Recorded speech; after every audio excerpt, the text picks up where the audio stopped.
everybody looks at adoption from a very top-down view and have a very impatient view a lot of the time. So I think there's a lot of people who are the innovative people that love new shiny product because it's a B2B technology with B2C dynamics. So people like to adopt it and use it themselves. But actually, if you move away from that enterprise level adoption, you actually see people using the technology every single day, but not telling people about it. It's fascinating. You probably saw it, the LinkedIn Microsoft report. 60% of managers are still trying to figure out how to measure ROI on a Gen AI product. And it's like 78% of knowledge workers now using one every day and not telling people. I guess there's the lack of vision or bravery a lot of the time because companies are trying to justify an ROI. And as a result, people just don't wait for them. I think the report branded it, bring your own AI, obviously bring your own BYOB, bring your own AI to work.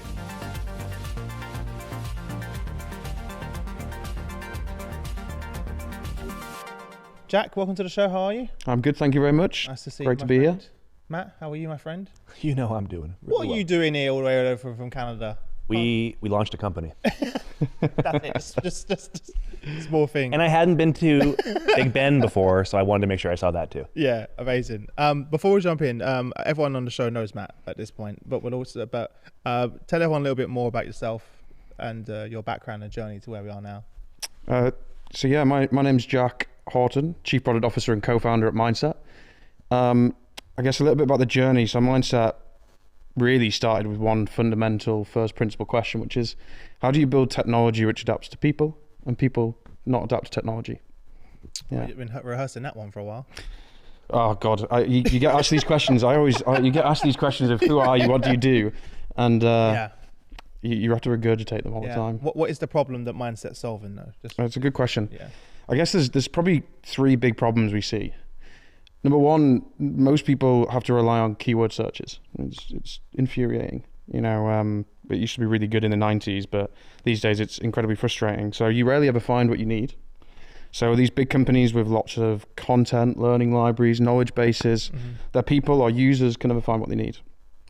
Number two is typically when you find something, if you're lucky enough to find something, sifting through all that content is infuriating. You know, it's halfway through that video. If I've had £1 for every time someone said, that's a really good idea, it's halfway through that video. Probably be able to buy an expensive lunch. But, and it's a real problem for companies with a heck of a lot of users. And number three is typically people don't know where to search. Is it my LMS? Is it my G Drive? Is it, God forbid, SharePoint? You know, where do we go? Or where is it? Yeah, where is it? So there are three big problems that we see in the world that we get to work on fixing, and we get to work with some of the largest learning providers and software companies, large content and media libraries, media companies, and increasingly businesses. So. Amazing. I think the reason I was excited to have you on the show and also have Matt here is as HR leaders, they're just inundated with new technology, new shiny objects every day. AI is the new buzzword. There's all these new terminologies. Every day there's a new one. Right, it's a bit of a minefield right now for HR executives. So I wanted to use this episode as a good opportunity to set, really just help them on the journey and really maybe break down some of these complex things that we hear about. Yeah, and jump into it. Let's just kind of start off with just talking about the current landscape. Now, what is the current state of Gen AI deployment at work and what you're seeing? Let's start there, and then we can kind of build up on that. It's a really good question. I guess it's as a technology, it's quite unique because most of the time, new technologies, small little startup, say Canva, focuses on this niche product that nobody cares about, or big companies don't care about, on a market that also nobody cares about. And then over time, it goes bigger and bigger and bigger and takes over the world. Whereas with Gen AI, the only people that could afford to build large language models were the Microsofts, the AWSs, those massive companies. So the dynamic we're in is these huge expectations from a public market perspective of where's the revenue coming from? You spent $50 billion here, where's the money? And therefore a heck of a lot of expectation for quick returns and a huge amount of attention. Whereas I think actually, if you look at where we're at today is everybody looks at adoption from a very top-down view and have a very impatient view a lot of the time. So I think there's a lot of people who are the innovative people that love new shiny products because it's a B2B technology with B2C dynamics. So people like to adopt it and use it themselves. But actually, if you move away from that enterprise level adoption, you actually see people using the technology every single day, but not telling people about it. It's fascinating. You probably saw it, the LinkedIn Microsoft report. 60% of managers are still trying to figure out how to measure ROI on a Gen AI product. Whereas it's like, even though they're using it every day. And it's like 78% of knowledge workers are now using one every day and not telling people. But how do you measure it? Exactly. And I guess there's the lack of vision or bravery a lot of the time because companies are trying to justify an ROI. And as a result, people just don't wait for them. I think the report branded it, bring your own AI. Obviously, bring your own BYOB. Bring your own AI to work. Oh my God. Matt, what are you seeing? Well, it's a similar phenomenon we saw in the early days of the pandemic where we talked to people about hybrid work. When you ask most employees, are you more productive at home or in the office? They said, I'm more productive at home. And when you ask their managers, are they more productive at home or in the office? They said they're more productive in the office. So there's been a disconnect systemically between managers and employees for quite some time. And I think that's another example of where you see that right now. Employees find value in using AI in the flow of work. And managers are concerned about how they're going to use AI in the flow of work. They're concerned about things like privacy and data security. And these are very, very valid concerns. And as they explore and navigate this world of artificial intelligence, it's just simply not acceptable as a manager or a leader in an organization to say, we don't do AI. You need to create safeguards and you need to create processes and you need to create checks and balances so that it can be deployed with integrity and with ethics and appropriately.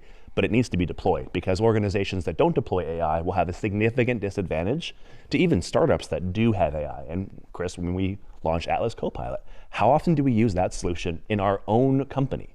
Every day. Every day. All day. Because like Jack, we're also trying to solve three problems. We're trying to solve the problem around getting the information to the people who can use it most effectively, which in our case are people leaders. They're working in organizations, they're supporting employees, they're supporting one another at a very difficult time to be a leader.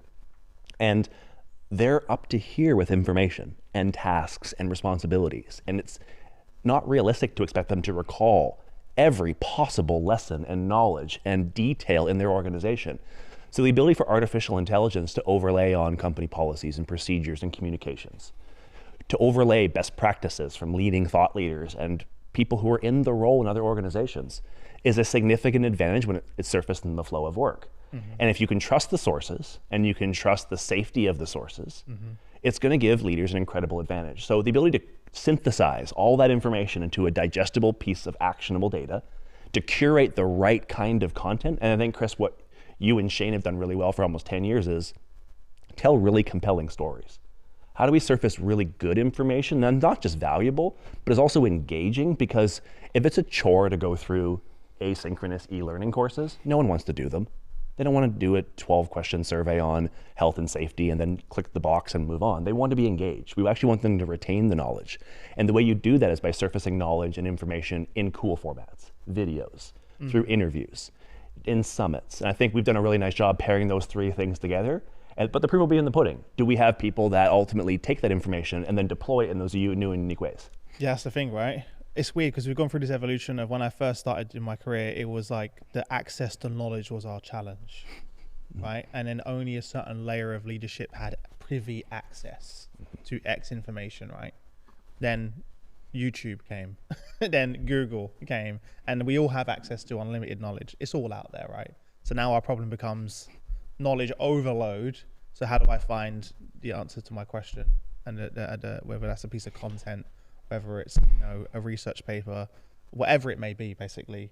But the missing point that a lot of companies, I think, are talking about ROI is then how does that lead to an action that has impact on the organization? And we're already seeing, I hate to mention Apple's keynote yesterday, Apple Intelligence, about their entire focus was talking about here's how Apple Intelligence helps create an action because they've integrated that into all of the apps. So they can now all talk to each other bidirectionally and take an action. And I think when we get to talking about ROI, I think that's now the conversation that many of the HR leaders that I speak to, they don't get that bit. Do you want to elaborate a little bit on that? Yeah, I mean, it's a really interesting one. I guess it feeds into, and I don't want to go into it too much for now, but it comes into a lot of, I guess, what Apple have done is AI agents, which take actions across systems. But I guess from a a return on investment thing, I think people are still behind the times. There's a CFO joke, which is, if every app saved us this much time and money, we'd be literally constantly profit making in every single department. Because that's been the way most people sell. And I guess the really sad thing is that people aren't spending enough time digging into, I guess, the actions as a result of a Atlas tool or whatever we're doing, because most people have to hide from it. Because if they tell their IT boss or their team that they're using this AI tool, actually what happens is that people say you're not allowed to use that. So actually, and you think about use cases, and obviously product management is, our job is to find the right use case, basically, that solves a problem. And everyone's going, what are the right AI use cases? And actually, most of the time, your team have already invented about 500. And if you measured the ROI from the actions of that 500 different use cases, because you haven't got the trust. Exactly. So there's a lot to dig into in the question of actions, but on Apple Intelligence especially, I think people, again, because it's a consumer technology, will force every single person who HR leader or a manager to go, okay, now I get it. Yeah. You know, I don't have to wait for my IT manager to deploy this. It's on my phone. That's going to be crazy, right? I think let's break down, and I love Matt to jump in as well. What are AI agents? What are agents? We keep hearing this terminology constantly, and a lot of leaders I speak to, especially in the HR space, is like, what agents, bidirectional agents? Can you just break that down? So there's two parts I'd say to that answer. There's what are they, and then how do they actually work? And I think I won't go into both of them straight away, but I think both are really important to get your head around it, because they sound like a James Bond thing. Yeah, agents, yeah. AI and agent shouldn't be put together really, because it's not something that people want to adopt. They don't trust it. But essentially, most people today are using non-agentic workflows. So agentic is what people often say. So if you hear that word, you know, agent. And it basically means I prompt an LLM, ask it a question, it does something for me, and it comes back. Imagine if you ask an AI to write you an essay. It's like the AI just literally writing you one without taking a breath, any thought, or even asking questions about what that essay should really involve. And I guess the difference with an AI agent is the ability for it to mimic humans. So plan, do something, iterate, test it, improve it, complete it.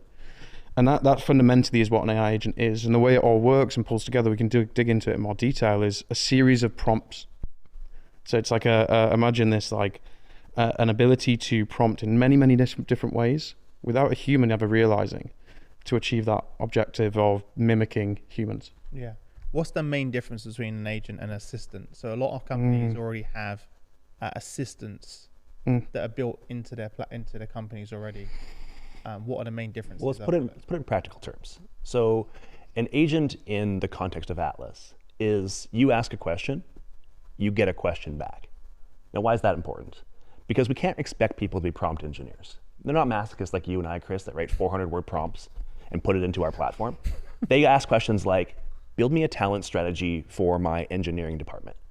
Or I need to think about how I build a conversation script for a tough performance chat with one of my colleagues.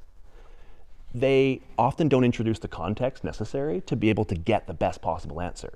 So with agentic capabilities, it comes back to you. It doesn't answer the question, but it actually comes back with a question and says, hey, in the context of talent, tell me a bit more about your industry, your geography, some of the challenges that you're facing around talent. And by illuminating more context, it ultimately delivers a better result. But the important thing around that is it does so in a chat interface, because we can't expect people to upload essays around context or spend hours behind a computer looking for speed, quick answer. But by having a conversation, it feels light, it feels easy, and then ultimately it delivers them that better result. So the agentic capability in that context is complex in its description, but it's even more transformative in terms of response, because you get an answer that's more context rich, that's more in the flow of the conversation, and then the user is more happy with the response.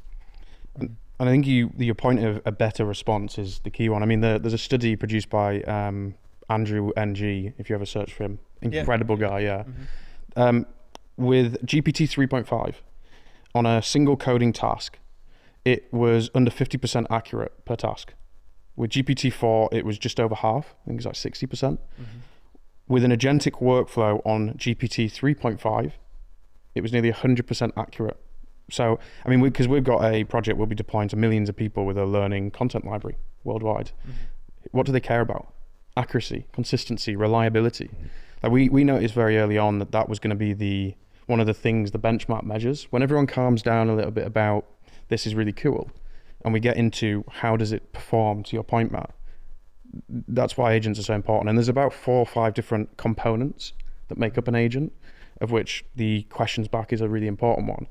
But that's where the value is going to get delivered. And that's where we're going to see AI really deliver the value people hope and are potentially scared of, to be honest. Could you break down those 3 things? Yeah, so Matt, exactly there was planning is one of them. So actually teaching AI to think slow. So slow down, plan your process of steps of how you're going to execute that. So if someone says, what's the dress code policy in this place? It can go and ask itself, actually, I need to find out a set of information to answer that correctly. So that's planning. So you ask it to create that process. Indirectly linked with planning is the ability for it to reflect. So reprompting it and asking, how does that process step look like? How's the output? Would you improve that? Is that right or wrong? And it's incredible how much increase in performance you get just by those 2 things. Third, you've got short and long-term memory. I was about to say, I was about to ask you about that. Where's the memory come into it? Short and long-term memory, exactly. So the ability for it to store data as variables. So every conversation is remembered, but long-term information on you as a person. Yeah. So integrate into these different platforms. You also have what's called tools. We'll all see tools very soon. We've got big leaps here. But a tool could be a calculator tool, a web search tool. It could be a holiday booking tool to integrate into different platforms. So it knows to execute a tool, to use a tool like a human. I'm going to use this tool to complete this job at the right time. And this is all programmed in, so you as a human, as a user, don't need to think about it. Yeah. And then kind of get back to our point earlier about it then being able to create, to actually execute on tasks. Exactly. Because at the moment, a lot of that isn't. I mean, that's the sort of next wave Ask of and do. innovation that we're seeing, right? Yeah, that's where the big leap. I mean, we'll be there almost immediately. It's the big push for us at the moment. I mean, I always want to slow people down, because most of our life as humans, especially knowledge work, is asking other people for information, searching for it, analyzing it, reflecting, and doing something with it. And the other half of our work is doing a task. So we've not even captured the value from the search world yet, but we're already obviously driving ahead because we're humans. Typical humans. Yeah, never bored. Yeah. And it offers the opportunity for us to get the benefits of specialization and generalization at the same time. So one of the limitations right now of using OpenAI, and again, I feel like I'm being cruel to OpenAI. They're absolutely transformative technology, pushing the path. But in the context of asking questions for people leaders or in specific industries, OpenAI is being trained on a broad knowledge set. So you ask a question, you get a general response, which is amazing. But if you want to ask a question about a specific context, you have to introduce that context. Or through agents, we can introduce the context through agents.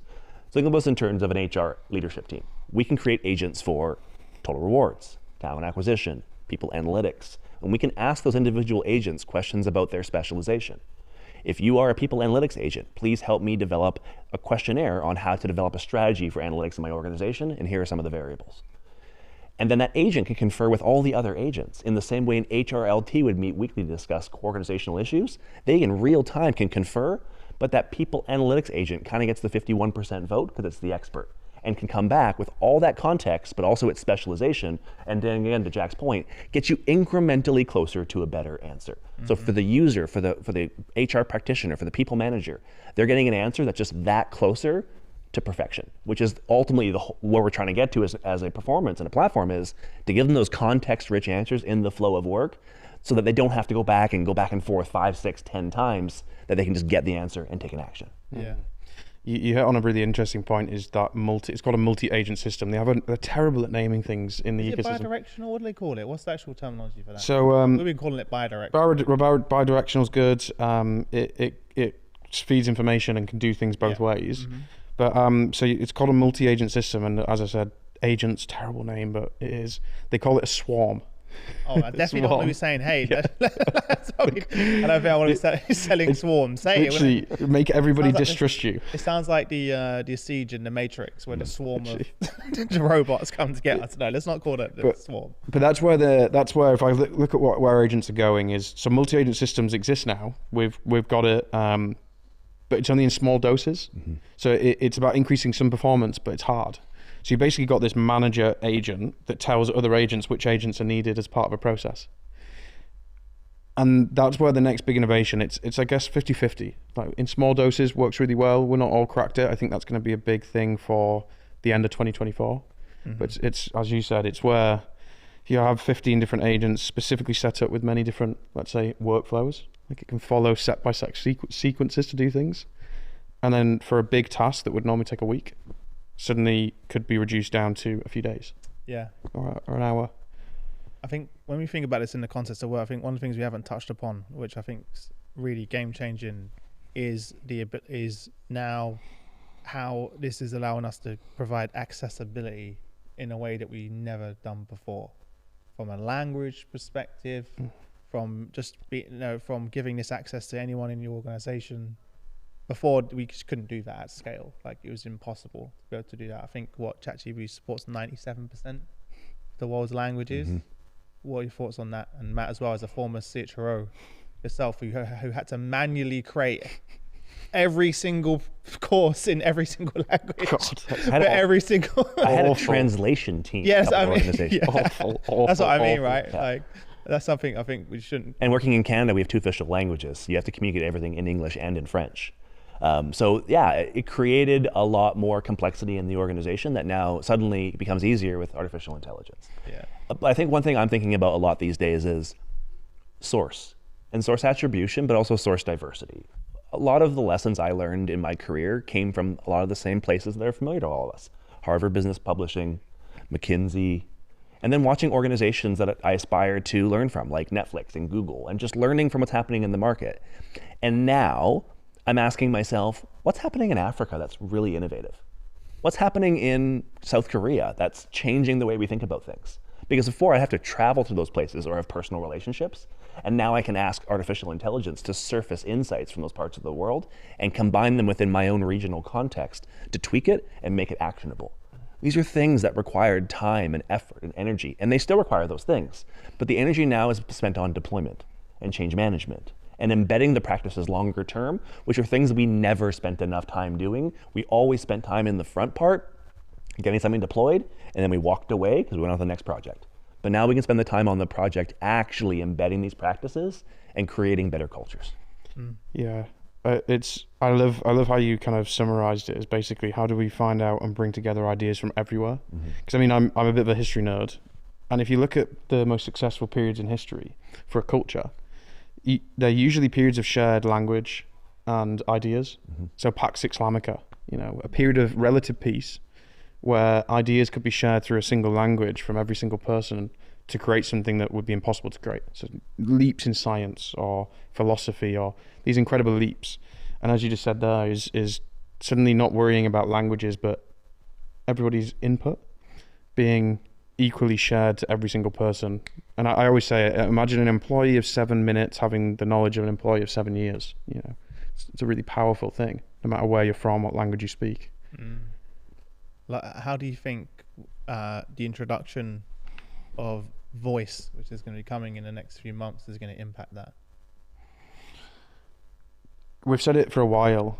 I think, first off, the interface between us and technology is the most exciting thing, one of the most exciting things for me personally, I think. I love the changing nature of the interface. And voice is a next leap in that. I mean, we've designed everything to have as minimal UI actually in many ways, because we knew that very soon you'll just talk to your computer. So you don't want to have UI that gets in the way of that and prevents that being possible. And I think SaaS is really going to have a real watershed moment. Because if you look at the SaaS earning calls, so Workday, 15% share loss. Like big companies suddenly being valued by less because of deal compression, but I'm going to predict AI, purchasing power, is influencing that. And really what you're going to get is that people's expectation of experience with technology is simple and a conversation. And Gen AI first companies will have an advantage there, and I think that's why they'll end up getting bought out by the big ones. But I think it's a really interesting period of time how we're just going to talk to computers at work, and it's going to understand me, and it's going to go and do something helpful. And I don't have to worry about UI or interactions. And again, you can talk to it in any language. Any language. And you actually look at that and say, speak to me in a certain way. Yeah, I love that. Coach me. Yeah, there's a tone you can even ask, hey, talk to me and coach me in this way. Yeah. That is crazy. I saw a hilarious video of someone getting taught how to speak Chinese, but she said, "Can you speak to me like you're my boyfriend?" And she was like, "Oh, baby, I love how you said that." Or just like very funny ways of just learning all of a sudden. But on a serious note, for organizations, it also can convey the tone of their culture, their brand, their mission, their purpose, and really start to feel part of an organization. Exactly. Right. I mean, you put guardrails on it, so that doesn't happen at work. You don't, but no, of course, yeah.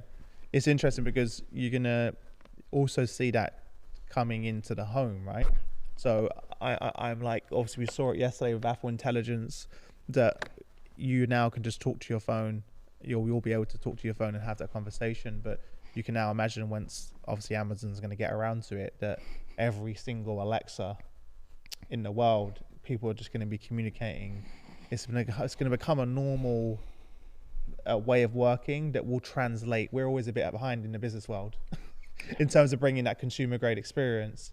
But when you look at traditional SaaS platforms, we don't want to you picked on one of them, but there's loads, right? You go in there, it's so complex. There's Salesforce. There's 1,000 tabs. There's 1 million drop-down boxes, and it's like now all that UI almost becomes, I don't want to say irrelevant, but I mean you can just say add a deal to deal stage 1, add these notes, send Matt an email about it, etc., and it just takes the action. So now, how happens to all of that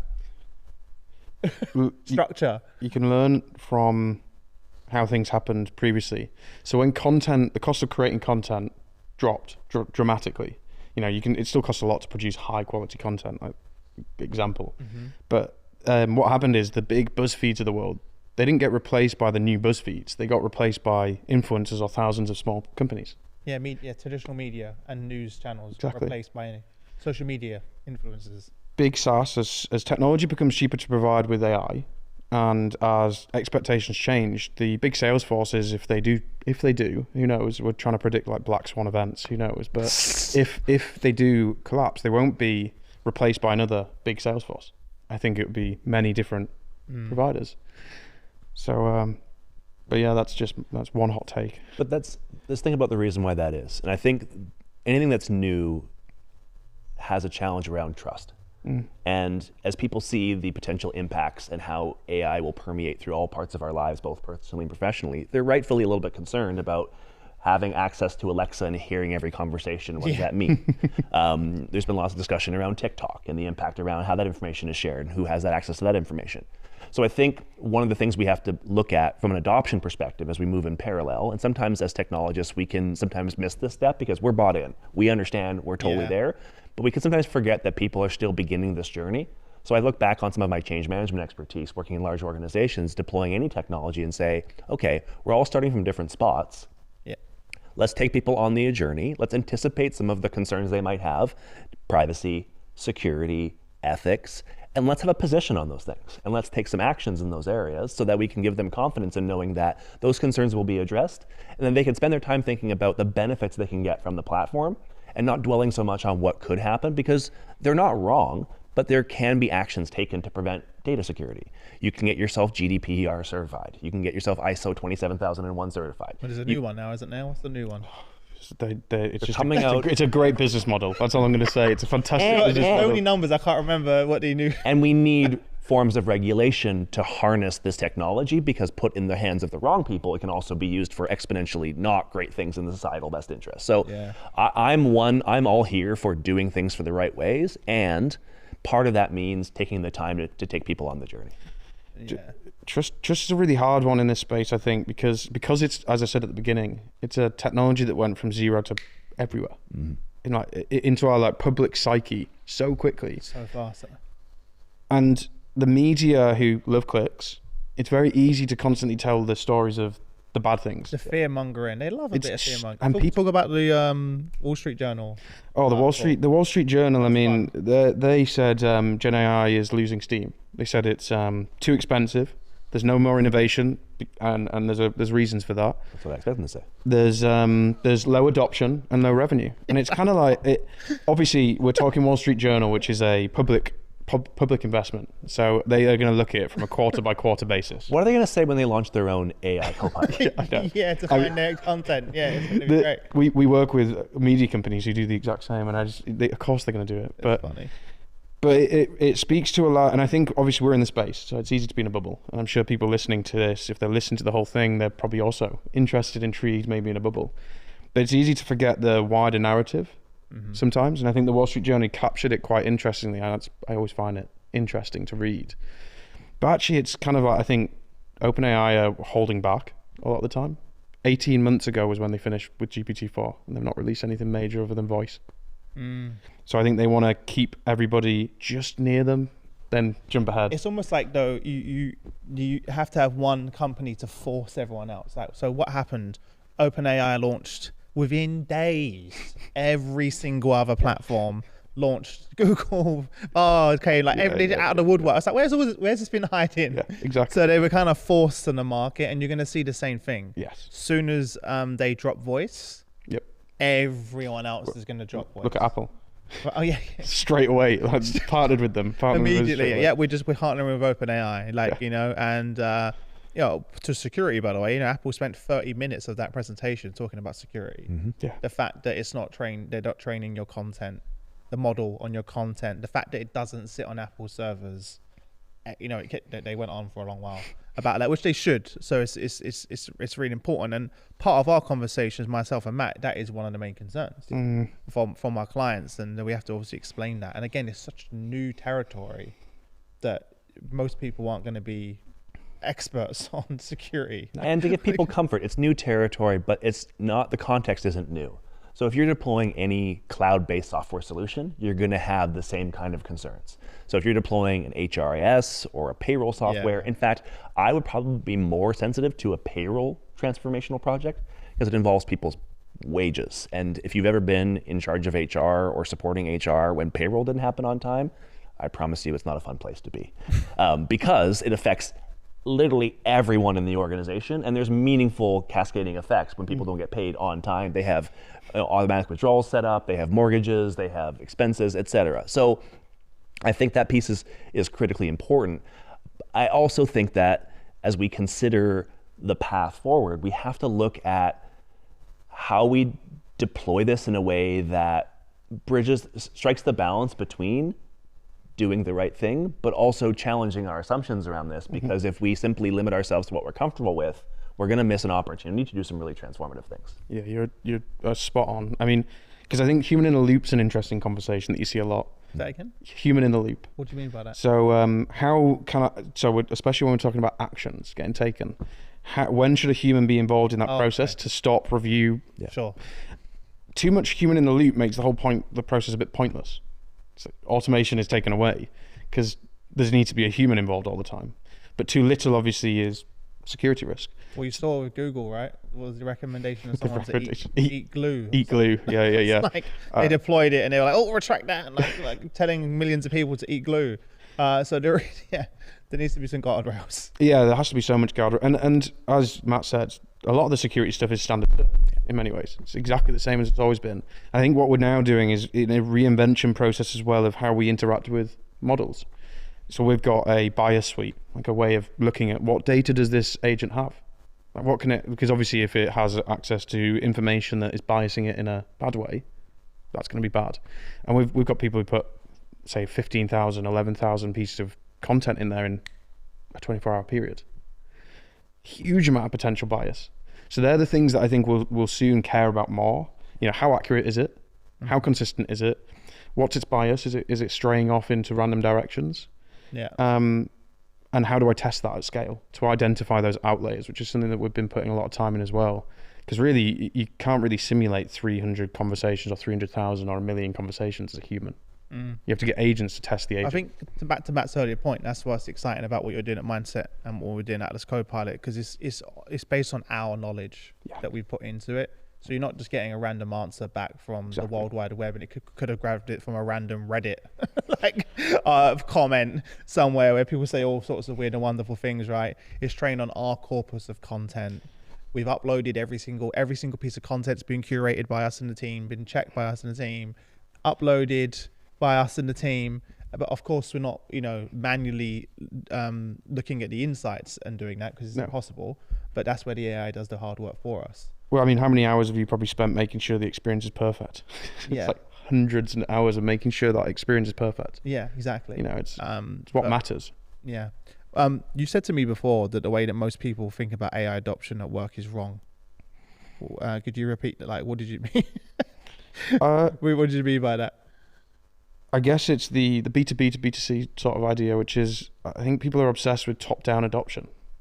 We like to measure how many companies have adopted it as across a company, and they're just so slow. They're much slower than a consumer who just picks it up, buys it, and does it. So I think the way we're measuring adoption right now is, in the Wall Street Journal is a good example. They're measuring adoption and revenue from an enterprise perspective. Most of the money will be coming from individuals.